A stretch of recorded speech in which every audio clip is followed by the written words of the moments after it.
কবরে গেলে নবীজির সাথে ইন্টারভিউ যখন আপনি পাশ করবেন, তারপরে নবীজি আপনাকে যখন সাইন করে দিবে, হ্যাঁ উম্মত, উম্মত সাইন পাইলে না আপনি হাসরে উঠবেন।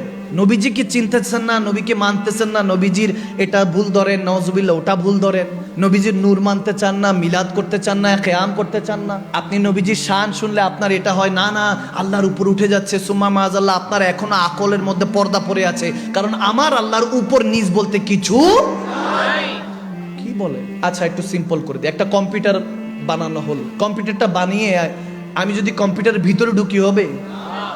আমাকে কম্পিউটারটা চালাতে হবে কম্পিউটারের বাইরে থেকে, বাইরে বসে, ঠিক কিনা?